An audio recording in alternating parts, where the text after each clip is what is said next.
a mechanical machine. This is where it's not a digital machine. We've got dials and buttons to change our stitches, change our stitch lengths.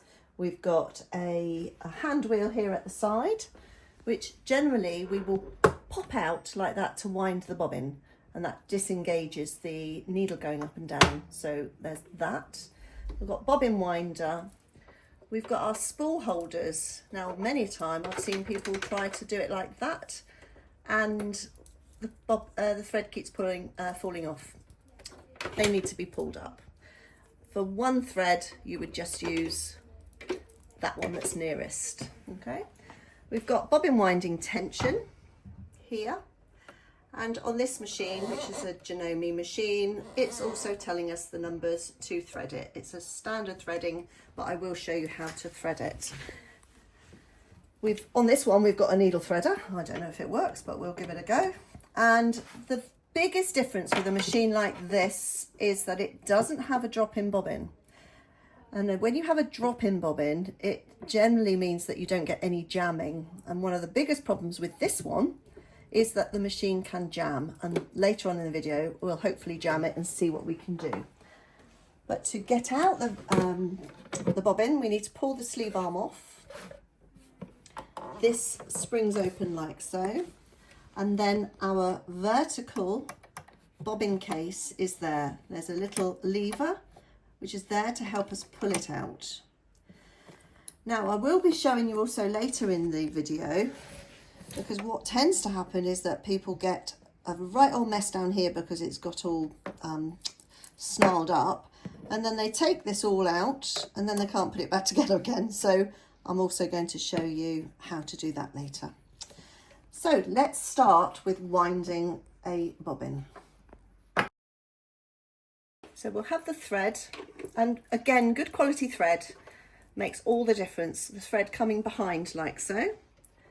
Then going to go into the bobbin winding tension, and you need to be very forceful with that. That's in there, and what that's going to do is to create a nicely tight wound bobbin. Cut a little bit of thread off, and with the bobbin, now you may have with your machine plastic, or depending on how old your machine is, metal. So you should really only use what you got with your machine. So if you only got plastic bobbins, do not use metal. If you've got metal, as long as they're the same size, you can use plastic, but it doesn't work the other way. So I've poked the thread up from the middle, up through that hole, pop it onto the bobbin winder, and you can see that the thread's coming through there and then up. And this is purely to help us wind the bobbin. So now I'm going to push the whole bobbin over to the bobbin winder. And then I'm going to disengage the needle. So pull that out. That will tell the machine that we're going to be doing bobbin winding. So I'll switch my machine on. And now with my foot pedal, I'm just going to do a few rotations, but holding this thread. When I've got a few, what I don't want to do is for this thread to just get caught up. So now it's caught a little bit, I can just clip it there, and now wind the bobbin. So you'll notice when it's winding, it's going nicely up and down, and it's nice and tight. That's because it's in this bobbin tension. That will probably do for now. It won't overwind, it will hit that buffer and then just stop. So everything now in reverse. Let's pop that in, push that over, lift, cut the thread. I'm now going to take this out of here because that is just for bobbin winding, nothing else. So I'm now going to show you what we do with the bobbin. I'm going to cut off any little bits of thread, like so. Here we are. This is our bobbin case, and I tend to hold it. You've got a little slit here. I tend to hold it with the slit at 6 o'clock, and the little arm, which is the hook that helps the thread when it's actually stitching. So I'm holding that at 3 o'clock. So with these bobbins, the bobbin drops in a clockwise. So we've got the thread coming round like that. I hold it there, the slit's at 6 o'clock, pop it in, take it to the slit, hold this so as it's not going to move, and then a little gentle tug and you'll hear a click. Now if you can hold the bobbin up like that without it all unraveling, your bobbin is now in tension. So that's good. Okay, so I'm going to use this lever. Keep everything nice and straight, because if I dropped it down it would fall out. So keep it nice and straight. Open the case covering and you'll see. Now have a look at the mechanics of this. I'm going to use my hand wheel and I'm going to show you what happens. So there's the needle's gone down. So you can see what happens with this bobbin. It doesn't go all the way around, it goes from left to right. And what's happening, and this is called timing, is that this needle, if the needle was threaded, it would be hitting this hook at the perfect time to catch the thread. So I want this needle in upright position, because we also need to be able to get this bit of the bobbin case in. Now if I showed you, I'll show you again with the needle. If it was half down, I won't be able to get this in. So everything has to be aligned. So hand wheel towards me, all the way up, needle to upright position, and everything should be aligned so as now I can pop that in like that. That's it. It wibbles about a bit, but that's right. So I'm going to leave that now until I thread the machine. For threading your machine, and this is crucial, everything has to be just so. First thing we want to do is make sure that our tension discs, which are here, are open to receive the thread. And we do that, we can't see it, by knowing that our presser foot is in the upright position. So it needs to be there. When we put that down, the tension discs are closed. So first things first, that needs to be up. Okay, now we're just going to follow the numbers. There's number 1, hooking it behind, 2, 3, and then I'm going to move this hand wheel so you can just see the take-up lever, this, because this is another crucial part which people get wrong. So on this one, I pull it and it comes through. So I'm actually going to show you that again. So number 1, number 2,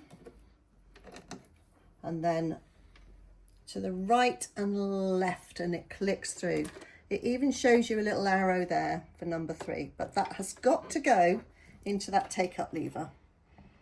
And then all the way down in there, one of the needle thread holders, actually probably better than the other one.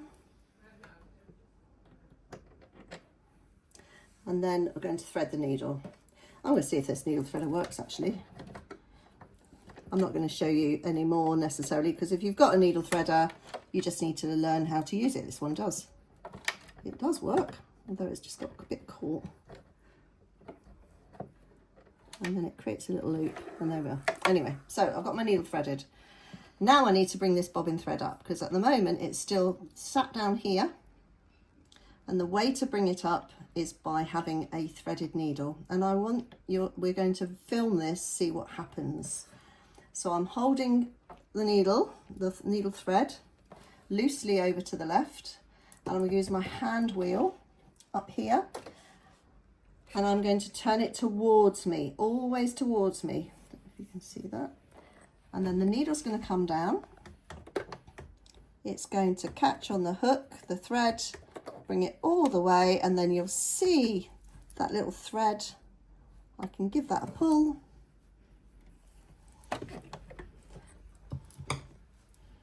And that's then the bobbin thread up. So we've now got 2 threads. Take them both through the feet, out the back to 12 o'clock, then we can put the little cover on. So I'm just going to cut this thread back a little bit, but don't cut it back too much, because it disappears in the first stitch and that will be really annoying. So that's how to thread up your machine perfectly. So with a manual machine, we've got lots of different dials. We've got one here that says selector, and these letters are to do with what patterns, which stitches you're going to get. But if you had a digital machine and you, I don't know, pressed number 1, it would automatically change your stitch width and stitch length to get the perfect stitch. This is a manual machine, so you have to be aware of what you've got to do. So we're on stitch A, and stitch A happens to be a straight stitch with the needle in the middle. So a straight stitch with this sort of just a calico fabric, a 2.5 is perfect.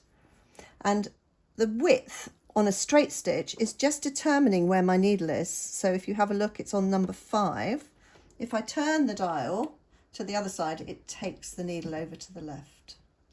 So I'm going to keep it on 5 because I want it in the middle. We'll just do a little pop the presser foot down, engages the tension. And we can do a little reverse stitch on this machine. Hold it down, go backwards, reverse stitch again. So what we have to do here is to make sure that our needle is in the upright position. Then we can lift our presser foot and pull the thread. So you see here, there's some resistance. Now, a lot of people, what they do right now is that they'll pull it or they'll cut and think, but all has happened is the stitch hasn't finished underneath. So my hand wheel, if I just bring it slightly towards me, it releases the stitch and pulls out. So it's because the needle isn't completely up. That's what's happening with that. So I'm going to do it again. And the thing to remember is if you're changing stitches, your needle must be up. If your needle is in here like so, and we go through the stitches, it will be wobbling and you could bend your needle. So the needle needs to be up. So we're going to go to a zigzag, which on this one is C. So let's go to C. Now this is where I can now determine my length and width. So I'm going to leave it at 2.5 and I'm going to leave it at 5, but I'm then going to show you what else we can do. So this is the zigzag. Okay, spin it round and you can see that's quite a wide and quite a long zigzag. So let's make it less wide. Let's take it to 3 and we'll take the stitch length a little bit less. So this is going to make a little bit of a smaller zigzag.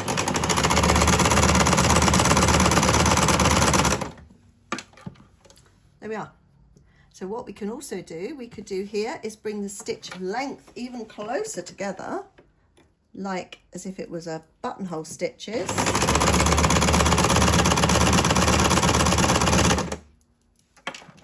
And there we are. We've got like a satin stitch. So that's how you use the length and the width to determine how wide or long your stitches are. So you do have to get used to what to change with these when you change your stitches. So I'm going to put it back to a straight stitch. A common problem is sewing with forgetting to put your presser foot down. And this is what happens. Oh, it's made a right old mess. So now, oh look, lots of threads. And that is a real jam. So let's see what's happening underneath. This actually isn't too jammed, but when that happens and you haven't caught it quickly enough, there'll be loads and loads of thread all wrapped around here.